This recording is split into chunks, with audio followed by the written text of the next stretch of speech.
Hello বন্ধুরা, সুন্দরী হেসেলে আপনাদের সকলকে স্বাগত। আজ আমি আপনাদের সাথে শেয়ার করতে চলেছি বাঙালির সবথেকে প্রিয় জয়নগরের মোয়া। আজ আমি আপনাদের একদম সহজ দোকানের মতো মোয়া বানিয়ে দেখাবো, যেটা আপনারা একবার বানিয়ে খেলে দোকান থেকে আর মোয়া কেনার প্রয়োজন হবে না। আর এটা বানানো একদমই সহজ আর খেতেও খুবই সুস্বাদু। তাহলে চলুন আমি কিভাবে আজ জয়নগরে মোয়া তৈরি করি তা দেখে নেওয়া যাক। জয়নগরের মোয়া বানানোর জন্য সবার প্রথম আমার এখানে লাগবে খই আর লাগবে নলেন গুড়। এরপর কিছুটা আমি খোয়া ক্ষীর নিয়েছি আর কিছুটা কাজু বাদাম আর কিশমিশ নিয়েছি। এই উপকরণগুলোই আমার মোয়া বানাতে লাগবে। এরপর আমি একটা কড়াই নিয়েছি আর তাতে আমি বড় বাটির 1 বাটি জল দিয়ে দিলাম। জলটা ভালো মতো গরম হয়ে আসলে আমি এর মধ্যে দিয়ে দিচ্ছি বড় বাটির 1 বাটি ঝোলা গুড়। এখানে কিন্তু আমি গুড়টা খেজুরের গুড় নিয়েছি। মোয়া বানাতে হলে কিন্তু অবশ্যই খেজুরের গুড়ই নেবেন। এরপর আমি একটু জলের সাথে গুড়টাকে ভালোভাবে নাড়িয়ে চাড়িয়ে নিচ্ছি। এই সময় গ্যাসের ফ্লেমটা একদমই হাই রাখবেন। জল আর গুড়টা কিছুটা ফুটে আসলে আমি এখানে 2 চামচ পরিমাণ চিনি অ্যাড করলাম। এখানে আমি 2 টেবিল চামচ পরিমাণ চিনি অ্যাড করেছি। এরপর সব কিছুকে আবারও খুব ভালো মতো আমি একটি খুন্তির সাহায্যে নাড়াচাড়া করে নিচ্ছি। এই গুড়টা জাল হতে আমার সময় লেগেছে 6 থেকে 7 মিনিটের মতো। এরপর আমি গ্যাসের ফ্লেমটা অফ করে দিয়েছি। আর দেখুন আমার গুড়টা কিন্তু একেবারেই রেডি হয়ে গেছে।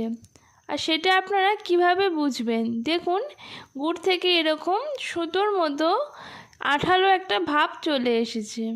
তখনই আপনারা বুঝবেন গুড়টা একেবারেই জাল দেওয়া কমপ্লিট হয়ে গেছে। এরপর আমি এর মধ্যে দিয়ে দিলাম 200 খই। আপনারা আপনাদের পরিমাণ বুঝে খইটা দেবেন, আপনারা যেটা মোয়া বানাতে চান। এরপর সব কিছুকে আবারও ভালোভাবে একটি খুন্তির সাহায্যে আমি মাখিয়ে নিচ্ছি।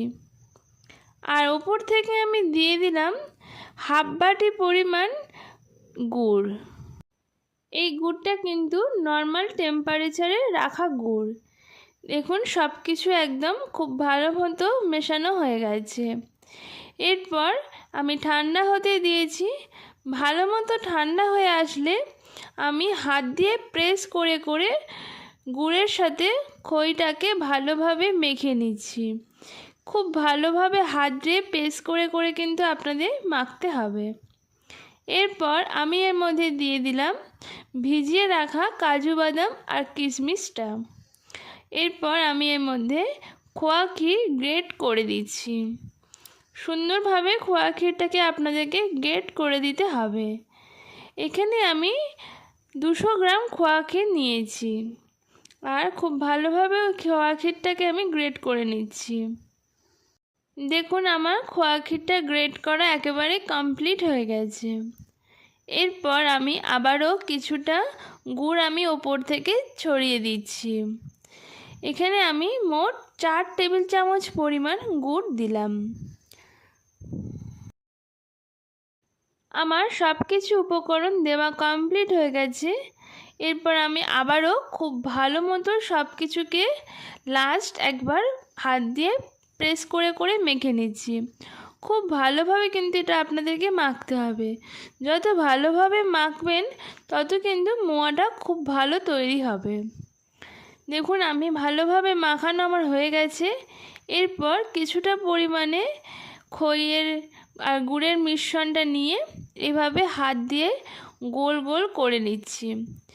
আপনারা যেরকম সাইজের মোয়া বানাতে চান আপনারা সেই রকম সাইজেরই ইচ্ছা মতো মোয়াটা তৈরি করে নিতে পারেন।